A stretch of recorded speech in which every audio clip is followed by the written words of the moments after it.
Grabe, literal, isang box na tissue talaga yung na-receive ko, B. No, eto nga yung Royal Panda tissue, buy one, take four. Kapag bumili ka nga ng isa nito, meron nga siya kasamang apat na tissue. 200 plus pesos lang to. Tignan nyo ha, sobrang dami. Ang galing. Sobrang dami. Sobrang dami nga, hindi ko mahawakan talaga lahat, oh guys. Hirap niyang hawakan. So na lang hawakan ko. May kasama pa siyang may kasama siyang sabitan. Itong isabit sa CR, nakaganyan siya sa CR.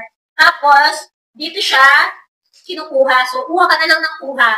Kung tissue lover ka nga rin, ang katulad ko na hindi pwedeng mawala ng tissue, okay na okay to si Royal Panda. Sulit na sulit ka na dito. Sa 200 plus pesos lang, meron ka ng 5 ganitong kalalaking tissue. Ganito nga siyang kalaki, oh. Malaki pa siya sa mukha ko. Huy! Tingnan natin yung quality niya kung maganda. Kasi first time ko palang gagamit nito. Then, tinatanggal lang siya dyan. Tapos, eto nga, kukunin mo na nga lang siya kapag gagamitin mo. Okay, wala siyang amoy. Goods yun. Kasi ayoko din naman ng maamoy na tissue. Ayan, hihilahin mo na lang siya kapag kukunin mo ganito.